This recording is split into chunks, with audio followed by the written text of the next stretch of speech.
Thank you so much, Elizabeth, for chatting with me today. Excited to hear about all of your experiences with dyslexia and everything that you've gone through to advocate for your kids. So how about we just start by you telling me how you got into all of this. Okay, well, I have two kids, and the oldest one, obviously, I had never experienced anything with a school district before in the sense of advocating for a child. But when my older son entered kindergarten, and he had already known, I always read to my kids since birth. And so when he entered kindergarten, he already knew all his letters and sounds and numbers, and he could write his name and a few other things. And I thought we were on the road to reading. And I thought, okay, well, we did everything we needed to do, and now he's going to read. And he started kindergarten and he didn't read. And initially I was like, oh goodness, he's not reading. What do I need to do? And so I volunteered in the classroom, and I wanted to see what they were doing and how it was going and follow along. And I would reinforce the same things that I saw in the classroom at home. And we just kept practicing, and the teachers kept telling me, oh, you just need to read to him 30 minutes a day. And we were already reading far more than that. Yeah. But we kept reading because I thought, well, they know what they're doing. I'm just going to do what they say. So we kept doing that. But meanwhile, we had all of kindergarten, and he just really could not read barely anything. And I kept practicing with him, and we would read books, and it turned out he was memorizing all the books. So he would end up that, it would sometimes look like he was reading, but really he wasn't reading at all. Because when I pulled out the words isolated out of the story and out of context, he wasn't able to read them. And one of the big red flags that I saw that caught my attention, and I started scouring the internet to see how I could help him, was when he started replacing words with similar words, but similar meaning words, but actually the letters are completely different. Like one of the examples would be the word he was supposed to read said bag, and he replaced it with sack. I'm like, okay, well, bag and sack, they don't sound out the same at all. I see that they can be easily, you can call a bag or a sack, but these words are not matching up. So I started researching reading problems in kindergartens, and I spent hours and hours trying to figure out what is going on. And dyslexia kept coming up. So I kept asking the school, well, do you think you might have dyslexia? Oh, we don't test until third grade. Just boys are slower. They need more time. Keep reading. Just keep going. Just wait. He'll catch up. Till third grade? Oh, till third. They would tell me that they don't test until third grade. So isn't that like a pretty important marker? That is a very important marker, because early intervention is key to long-term success with kids with dyslexia. And if I knew now if I knew then what I know now, I would have done everything different. But I didn't know. I trusted them, and unfortunately, it caused my son a lot of harm. And I wish I could undo it. And with my second son, as soon as I saw the symptoms, we started to do the testing, because I thought, we're not going to do this twice. Let's check this out. So as far as the, the third grade thing. So that is something that I've heard, if kids are not reading well by third grade, there's just like all of this bad stuff. They're more likely to have all this bad stuff happen. So I find that kind of astonishing that the school system doesn't even test until third grade. I mean, you think they would maybe test as second grade so they can catch them up by third grade? It's extremely problematic in the sense that I can't remember the exact statistics, but it's something like 90% of kids that are not reading at grade level by, I don't know, I have it somewhere, fourth grade, they never catch up. And I don't know, the statistics are really, really astounding. And if you begin intervention late, it takes like 4 times as long. So really the key is early intervention. And many states have passed laws where they're doing early screenings in kindergarten and first grade, which you should be screening in kindergarten and first grade easily to detect these problems, because you can accurately diagnose dyslexia as early as like 5.5 years old. How can you do that when a kid's just learning to read? based on the research that they have, the full body of evidence, they are very confident, because what you're seeing is they don't actually need to read, but what you're going to see come up are the common characteristics of dyslexia, which will be like phonemic awareness, phonological processing, how the kids are going to process language. Can you explain what those words are? Because I don't think that most people are familiar with those words. The phonemic awareness and phonemic awareness would be like a lot of people, especially let's say a homeschooler or somebody who doesn't have any formal training in teaching reading, you might think, okay, well, I'm going to teach phonics. And phonics is actually the next step, which is great. Phonics is great. Don't dismiss that. Yes, phonics is great. But there's a big chance that you might need to pre-teach phonemic awareness. And that part is that each letter is going to make a specific sound. So children with dyslexia, their brains are wired differently, and we need to make sure that they can hear the different phonemes. So if you have, let's say, a word cat, cat. So it's one syllable, but it has 3 different phonemes. And in that particular word, it has 3 different graphemes, which the grapheme is the actual letter itself, and the phoneme is the sound that it makes. Right, because the letter doesn't always make the same sound, so that's why they differentiate. Yes. So kids with dyslexia, almost very typically, they will have issues with what's called rapid naming, which is when they see a letter, they'll be able to identify it very quickly. Or actually, kids with dyslexia are difficult with this. They will not be able to do rapid naming. So it could be a list of letters or numbers. Even if they know the numbers, they won't be able to do it quickly. So a list of like 1, 5, 7, they might struggle with identifying those right away. It's a common characteristic. So there's a whole host of things. If you do testing when a child is 5.5, 6, for me, for my younger son, I could see some of the symptoms right away. And by the middle of kindergarten, I said, okay, we need to get testing to be definitive. I suspected he had dyslexia from some of the things that I was seeing. And I actually have this one thing here that even though there's lots of different warning signs of dyslexia, and maybe you can add that at the end or something, there's some sheets that have lists of warning signs for dyslexia. My kids didn't display a lot of those typical characteristics, but the one with the phonemic awareness was really super obvious. And so it's simple, like a flip chart, where you have the different letters. I don't know if this is not good for a video, but if you have, is it backwards too? I'm not sure. Not to me. Okay.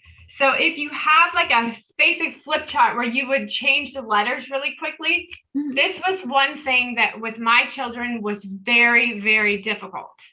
And it was a red flag to me with my younger son when we had, let's say, okay, we have this word, hen, H-E-N, and then we tried to change one of the letters.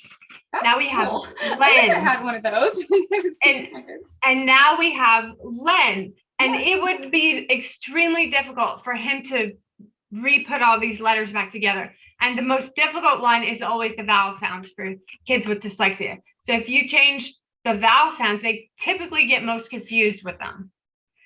But this one tool in itself, I mean, this is not how scientifically you would diagnose dyslexia, but this one particular activity is something that I did with my own kids, and I could see right away it was super difficult for them to manipulate the phonemes. And there's lots of screenings that you can do. One that's really popular and common, and my kids actually had formal testing evaluations, so I didn't really do any of the screenings besides what I was working with them, and I became familiar with it. But there's one called a Neuro Learning App, and it has really good reviews, where it's an app, and I think it costs like something like $10 or something. And it gives you, it's like a screening you can do at home at your leisure, and it will give you relatively accurate risk factors and lets you know, yes, this child has a significant risk for dyslexia. And if you come up with that, then you might want to request real testing, and just to make sure that you're on the right track. So, okay. So I'm putting some stuff together. So it seems like if by 3rd grade, they're not reading proficiently, they're going to have serious problems, and very good chance they're not going to ever catch up. in the homeschool world, it is very, very common to hear, just let them learn when they're ready, which I feel like there's this notion that because a kid is pushing back, that they're not mentally ready, like it's like one and the same. And so people will say that, let them learn when they're ready. And that literally turns into 8, 9, 10 years old sometimes. My concern with what you're saying is that there could be problems that you're not catching because you're not trying to do that, and so what would you say to homeschoolers and they have young children with regards to just timing of teaching reading? Like, what would be the first steps? When would you start it? If you were to do this all over again with your kids and you were homeschooling, what would you do and when? Like, at what ages? I think that's kind of a tricky question because my kids have dyslexia, and 1 in 5 kids will have some form of dyslexia. So it's not necessarily a super cautious approach, I guess, my approach, in the sense that I feel that you don't want to run the risk of missing early intervention, because for those kids that do miss it, if they are dyslexic and they didn't receive appropriate intervention early, there's a whole host of negative outcomes and consequences that are possible. Mm-hmm. So knowing that, if I didn't know if my kid had dyslexia or not, which obviously you're not going to know with a 3 or a 4-year-old, I would obviously start with reading lots of books to children. Always, reading is super important, and I know that the homeschool community embraces lots of reading, and that is a totally good thing, because even though if it doesn't teach your children to read alone by itself, it has a whole host of additional benefits. So read to kids often would be the first step from birth. And the next step, I think, would be trying to teach letters and sounds early and see how that goes. If it's very challenging or difficult, then that would be your red flag that, we might need to do something. If your 3 or 4-year-old is not able to retain any of the letters and sounds, I would consider that a red flag. My older son we started at 3. And I know that that's unusual, especially in the homeschool world, like teaching letter sounds and all of that.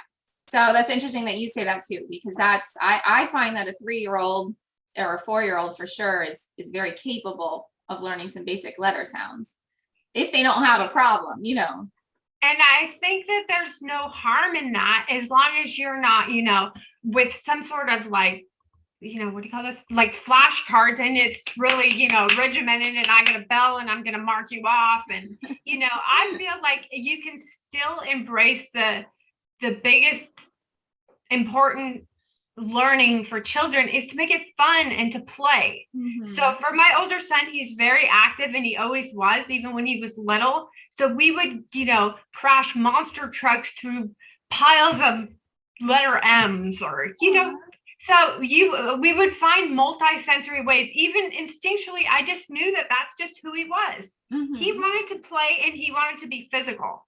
And so even when he was little, we were incorporating all those fun ways to play with letters.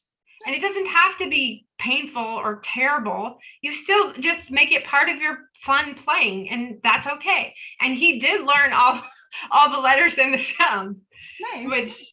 which is sort of maybe more unusual for kids with dyslexia, but it might be because of the early intervention that I provided without even knowing, just based on his personality type of what I thought he would enjoy. But my younger son didn't learn the letter sounds. He was struggling with all the letter sounds, no matter how fun we made them. And it was just, he probably has a more severe dyslexia. And because you can have a range, you can have very mild dyslexia where they even read pretty well, and you might not know until much, much later, or you can have a more severe dyslexia where they can't even remember the letters to write their own name. So it can be a really big spectrum. So how did you ultimately end up getting them the services? Oh, no. It's a big question. I know. Yeah, that's a big question. Ultimately, I never was able to secure appropriate services for my kids through the public school system. Ultimately, what I did, and we went the entire legal route, and years of time wasted and spent advocating and worried and crying. And Well, what I was the mean, process like? Like, didn't they do something, like anything that they thought was good, or, like anything? yes, they would tell you that he's making tremendous progress and things are going well. And they would say that things are going well. But I work with him at home. I'm a very involved parent. And so even when he was at school, I knew that he's not getting what he needs. He wasn't progressing the way that I felt that he was capable of. Mm-hmm. And so even though he was getting whatever it was they were able to provide, as I became more knowledgeable about dyslexia, I was able to discover that in the entire district, there was not one teacher that was trained in an appropriate program for dyslexia. So even if I did go the legal route, which I did, there was nobody there that would have been able to provide him the appropriate services at school while he was there. Wow. So is that why you ultimately say to homeschool, or was it COVID, or a little bit of both? Well, as soon as I figured out that it was dyslexia, because we ended up having to pay for private testing, because the school tested my older son and told me that he didn't have dyslexia and that it was something else, that he had visual processing. And it turns out he does have both. But if you don't treat the dyslexia, then the child is not going to be able to read. And that's what we were seeing. After the school tested him and told me that he didn't have dyslexia, I was confused because I had researched everything and I was pretty sure that he might have dyslexia based on my own observations of what I was seeing. But they told me he didn't have dyslexia, so we wasted 2 more years doing what they thought was the right thing. And when he didn't make enough progress, after that, we paid for private testing, which was very expensive, $5,000. Oh, and my husband was really nervous. He says, "Are you sure you know what you're doing?" And I said, "No, I don't." He said, "I really don't know, but we have to spend this money because I need to know. Because if he's not getting what he needs, we need to figure out how to get him what he needs." Mm-hmm. So we spent the money, and no surprises, he had dyslexia. And so after I knew that, I offered to him to homeschool, because then I started researching programs and what I needed to do. If your child has dyslexia, what do I do? And then I discovered Barton at that time. And so, which is a homeschool program that is highly effective. Well, you could use it anywhere, but it's a highly effective reading program for children with dyslexia. So after the diagnosis is when things really started getting moving. And I asked him at the time, "Would you like to homeschool so that I can provide you with the type of instruction that you need?" And he didn't want to. Okay. So I told him, okay, well, I don't really want to pull him out of school against his will. And now I'm changing, fighting with the school or fighting with him. I ultimately wanted it to be his decision that he wanted to homeschool. And thankfully COVID happened, and that's and that's when he was begging me to homeschool him. And after I began homeschooling him, he said, "Oh man, I wish we would have done this sooner." Ultimately, the homeschooling adventure, I feel, was the right choice for us for multiple reasons: COVID, kids with dyslexia, all of this.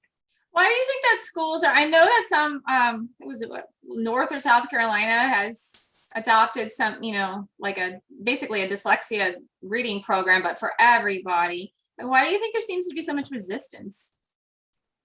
One of the big problems that I see is that in the universities and colleges, the teacher training programs are not teaching the science of reading, mostly for the majority of schools. So they are still teaching an outdated model of reading, which is typically what we're seeing most commonly in almost every school across the entire United States, is a type of reading instruction that's called balanced literacy. Mm-hmm. And that's sort of a long story of how balanced literacy came about. And a lot of people will say, "Oh, balanced literacy, that sounds pretty good. It's balanced. It's a little bit of this and a little bit of that, and that sounds good."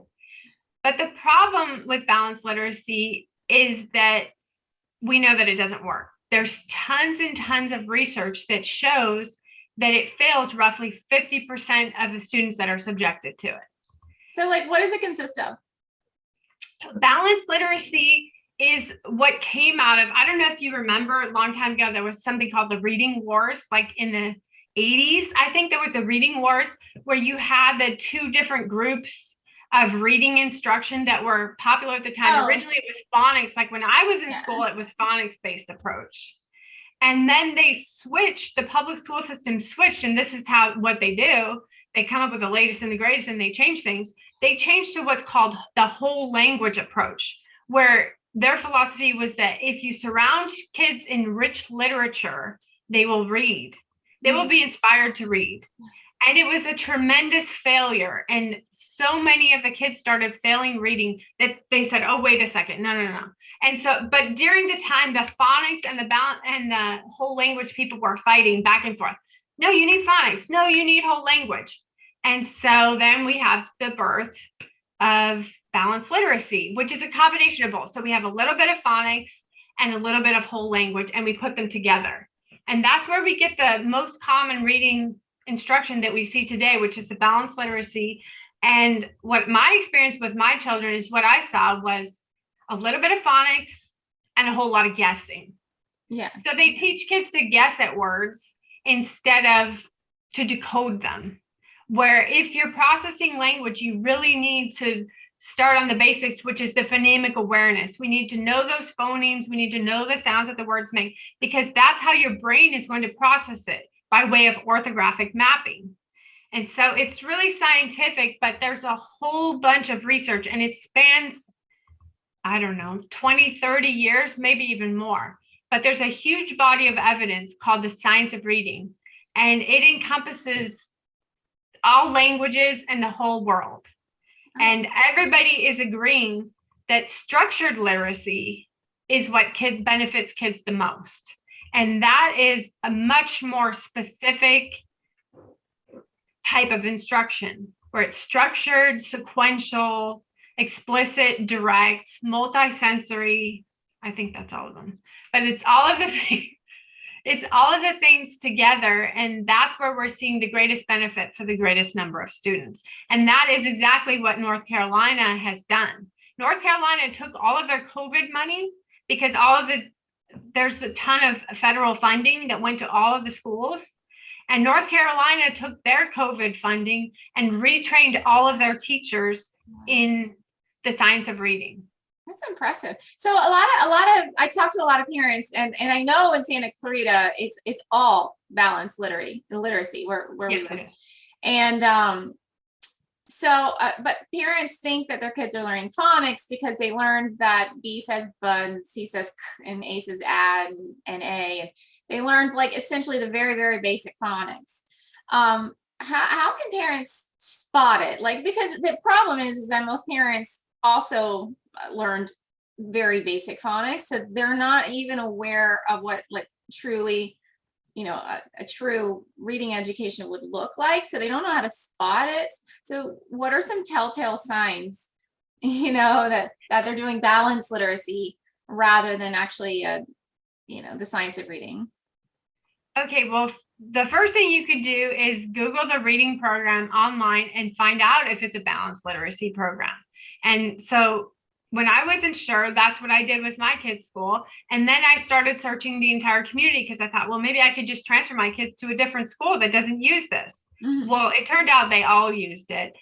But if you're just not going to be doing a Google search on the specific program that the school is using, something that you will see that is going to stand out to you really automatically is if you have a tiny bit of phonics and then you have a gigantic list of sight words.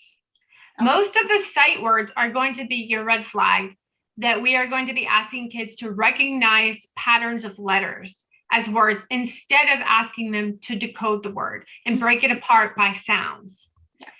So that if you see the program and it has tons of sight words, you're going to know this is going to be most likely balanced literacy.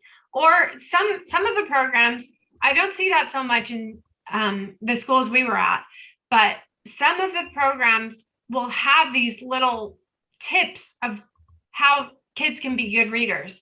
And it will have these little like pictures and bookmarks and things where it has like Skippy the Frog. If you get to a word and you don't know what it is, skip it. And if I can't remember all the little graphics that go with it, but you could look it up. It's really extremely common. But their strategies are to, if you see a word you don't know, skip it. If you see a word that you don't know, look at the first letter and what makes sense in the sentence, guess. Mm-hmm. So they're trying to encourage guessing primarily. And if you see that as a strategy, instead of look at the word, touch and say the letters and the sounds and blend them together, then you're probably dealing with balanced literacy. If you're not actually looking at the words themselves. Yeah. And what I would want to encourage people to do is, if you're pulling your kids out of school, or maybe you pulled them out a year ago, they probably don't really have the best reading education, and they can probably read well, but the tricky thing is when they encounter words they don't know how to decode them because they were not taught well enough. So I think like what we have to do as parents in the homeschool world is we have to learn this stuff. And it's not like you have to be an expert overnight. You can learn bit by bit and teach your kid bit by bit. But we have to teach them, because I work with some older kids on a regular basis, and it's not common for them to have a hard time decoding words.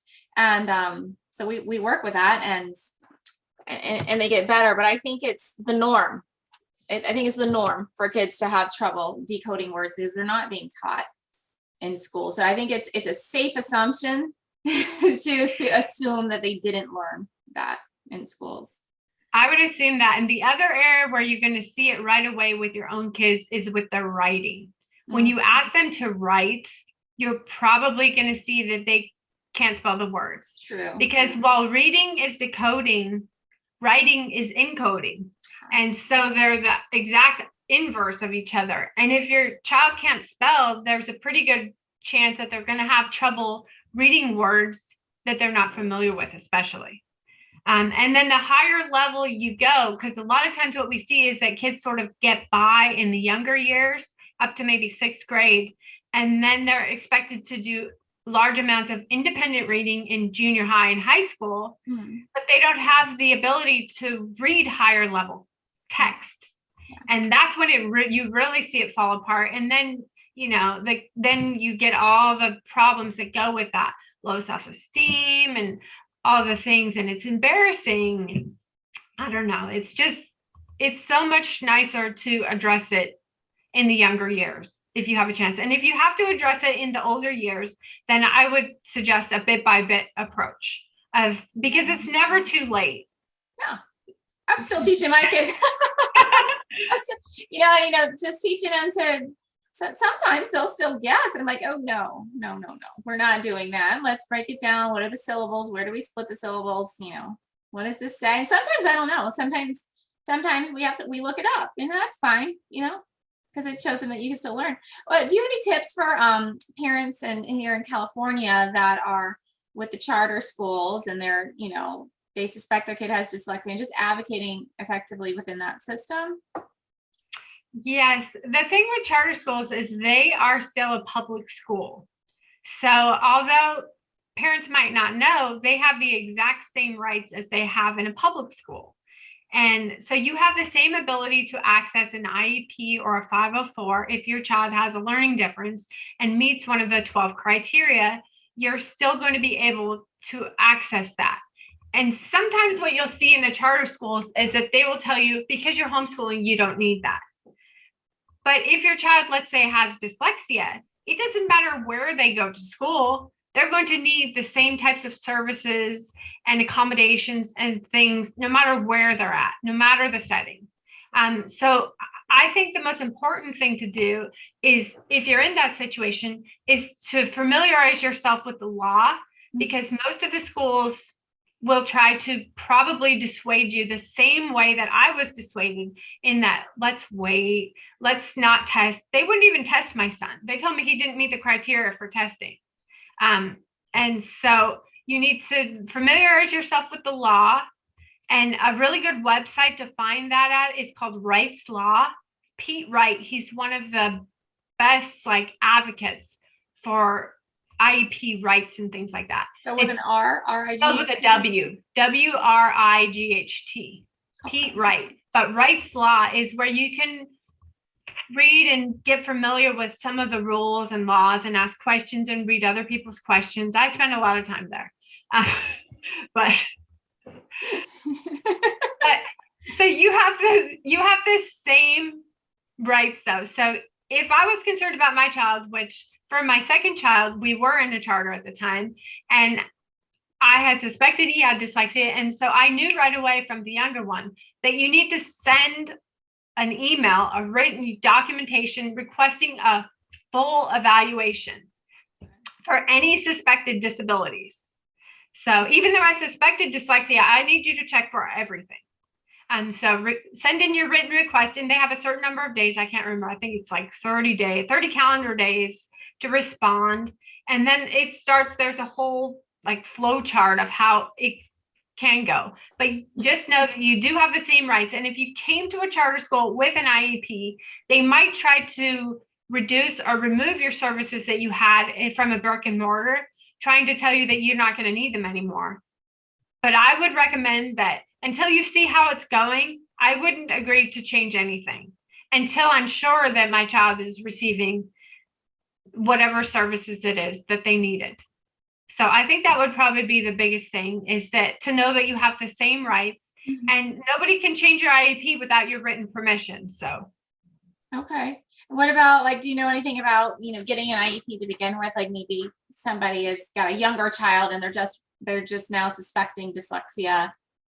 Yes, I would probably go to the Rights Law first, Rights Law website, and familiarize yourself with the process, or even join some of the local dyslexia groups. If you suspect it's dyslexia or really any other disability, the process is basically the same. Your written request for a full evaluation starts the ball rolling. But if you have any experience like I had with my older son, they told me that he didn't have dyslexia. And so, but in a public school setting, if they do an evaluation, and I didn't know this when I started, but if they do an evaluation and you don't agree with with their findings, you're allowed to request what's called an IEE, which is an independent expert evaluation. So then you can go bring your child to a private evaluation, and they have to pay for it. Because you got yours paid for? Yes, but I didn't know that at the time. Oh, okay. Oh, it's good to know. I'm glad you're telling everybody. It's good to know. And sometimes the school districts will fight with you, and because they either have to approve it or they have to bring you to what's called due process and defend their position that they don't need to provide that. And some districts will more easily give you the IEE, and some will make you go to due process to defend their position. So it really just depends. Well, you go either way. What'd you say? They'll never know till they ask, So right. Got to start the process. So you mentioned Barton is a really good program. Are there other good programs? Because is Barton really expensive or no? I feel in the big scheme of things, Barton is not tremendously expensive, although in the homeschool world, I think that it's probably considered a very expensive curriculum, because each level is somewhere around $250, $300. So for a program, that's relatively expensive for a homeschool budget. Yeah. But in the big scheme of things, for us, it was the much cheaper option than paying $50 to $60 an hour. Yeah. You have to do it at least 2 hours a week, or the fidelity is not met and you might not have success. So compared to paying a tutor or doing it yourself, it was much more cost effective for me to try to do it myself. So yes, and then the other advantage of if you buy it yourself and don't pay a tutor is that Barton is a highly desirable program, and you can probably sell it for close to what you paid for it afterwards. Nice. And so, like, I actually bought several of my levels that I bought them used. So you want to verify that it's that it's a real product, and you can verify it by sending it to Susan Barton. And some of your benefits of the program will not be as great as if you would have bought it directly from them, but they still will provide you with any support that you need. They're an excellent company to work with. I don't know how many times that I called or emailed, and the developer of the program actually responded to me directly. Amazing support. Wow, very cool. Are there any other programs that you'd recommend too, or pretty much?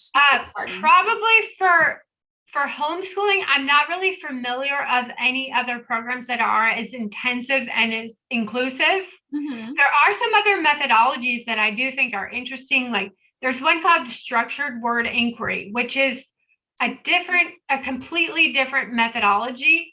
And there's not, let's say, a curriculum that you're going to buy to use that methodology. You need to become trained in structured word inquiry, and then you're going to teach it, which I needed to come up to speed right away. So Barton was good for me because I could buy it, open it up, watch the videos, and teach my son that day. Okay. So it didn't require tons of training. Where if you want to get what's called Orton-Gillingham certified, it's probably going to take you like 2 years of training, and then you will be ready to teach. That's the other one. I do recall hearing that. Orton-Gillingham. So Barton is an Orton-Gillingham based program. It's based on Orton-Gillingham, but you can be like a straight Orton-Gillingham teacher if you're certified, and then you specialize in you apply the rules. And I don't know, it was too overwhelming for me, and I felt like it was going to take too much time. Mm-hmm. Where Barton, I could just open up the page and go, which is exactly what I did. I bought it, I watched the videos, and the first summer I taught my son, he was leaving the 3rd grade. So it was the summer after 3rd grade, before 4th grade. And I watched the videos. I asked him, I said, okay, well, I can't afford a tutor. We know you have dyslexia. There's nobody at your school. Will you work with me? He agreed to work with me. And I started teaching him the first day of summer break. We tutored 5 days a week, all summer. He returned to school with 2 years of progress. Wow. That's crazy. So it was amazing. It turned out that it wasn't all of the things that they had told me. Oh, it was his attention. He needs more time. He needs, I don't know what. The list of excuses was mounting. But what he really needed was an appropriate program. And as soon as he received it, he made tons of progress. I have a friend who did something similar, and I don't know what program she used, but again, it was like 2 years of progress in a summer. Yeah. Yes, it was amazing. Oh, there's another one. I can't remember the name of it. There is another program I've heard of that some other people use. All About Reading? I don't know. All About Reading can be a great program, I think, for somebody without dyslexia or with very mild dyslexia. Okay. So All About Reading would be, I think, a really great reading program for anyone. Nice. But Barton is pretty much the gold standard as far as a homeschool curriculum that you can teach yourself without a lot of additional training, a long time. There is another program. I can't seem to think of the name of it right now, but I think most of the people that I know that use this other program, they sent their children to a place that used the program. I can't remember what it's called. If you tell me later, I'll just make it scroll on the bottom of the screen. Just be scrolling. There's also some other programs called, like, Linda Mood Bell is a really popular program. Mm-hmm. And that one would require a lot of training as well. And the biggest problem that I would see with that one is that all the research that's based on that program shows that you need to use their program 3 hours a day, 5 days a week. Wow. And I don't know. I don't think there's any way I would have been able to get my child to work with me 3 hours a day, 5 days a week. I don't think either of us would have survived that. So. My kid was 8 years when my kids were 8 years old. They were doing like an hour a day. I mean, it was like little reading, I always read to them a lot in addition to what they did, but like them reading out loud, little reading, little writing practice, some math. No, that was that. So I can't imagine doing 3 hours. That would be crazy. No. And their program, if you send your child to Linda Mood Bell, it costs, and we were thought about before I came across Barton, we thought about sending our son there, but it was like $30,000 for the summer. And I thought, oh my gosh, how are we ever going to afford this? We're going to take out a home equity line of credit or something. I don't know. So when I found Barton, I felt like, wow, this thing's cheap. $300. Let's go. It feels like extortion, I know. That's a lot of money. It was a lot of money. And so ultimately, it was just not going to be a good fit for us.